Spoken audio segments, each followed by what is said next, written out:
अथात्मानम् शिवात्मानम् श्रीरुद्ररूपम् ध्यायेत् शुद्धस्फटिकसङ्काशम् त्रिनेत्रम् पञ्चवक्त्रकम् गङ्गाधरम् दशभुजम् सर्वाभरणभूषितम् नीलग्रीवम् शशाङ्काङ्कम् नागयज्ञोपवीतिनम् व्याघ्रचर्मोत्तरीयम् च वरेण्यमभयप्रदम् कमण्डलवक्षसूत्राणाम् धारिणम् शूलपाणिनम् ज्वलन्तम् पिङ्गलजटा शिखामुद्योतधारिणम् वृषस्कन्धसमारूढम् उमादेहार्धधारिणम् अमृतेनाप्लुतम् शान्तम्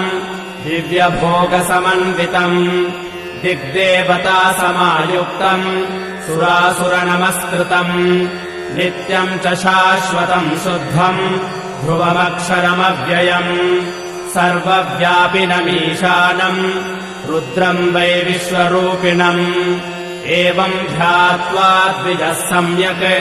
ततो यजनमारभेत् अथातो रुद्रस्नानार्चनाभिषेकविधिम् व्याख्यास्यामः आदित एव तीर्थे स्नात्वा उदेत्य शुचिः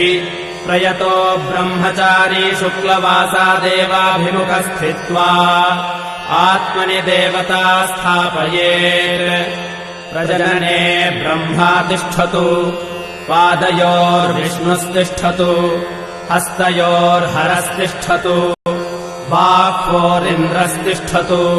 जठरे अग्निस्तिष्ठतु हृदये शिवस्तिष्ठतु कण्ठे वसवस्तिष्ठन्तु वक्त्रे सरस्वती तिष्ठतु नासिकयोर्वायुस्तिष्ठतु नयनयोश्चन्द्रादित्यौ तिष्ठेताम् कर्णयोरश्विनौ तिष्ठेताम् ललाटे रुद्रास्तिष्ठन्तु मूर्ध्न्यादित्यास्तिष्ठन्तु शिरसि महादेवस्तिष्ठतु शिखायाम् वामदेवस्तिष्ठतु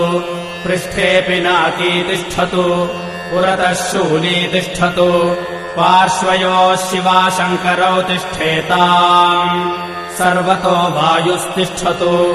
ततो बहिः सर्वतोऽग्निर्ज्वालामाला परिवृतस्तिष्ठन्तु सर्वेष्वङ्गेषु सर्वा देवता यथा स्थानम् तिष्ठन्तु माम् रक्षन्तु अग्निर्मे वातिश्रितः वाग्हृदये हृदयम् मयि अहममृते अमृतम् ब्रह्मणि वायुर्मे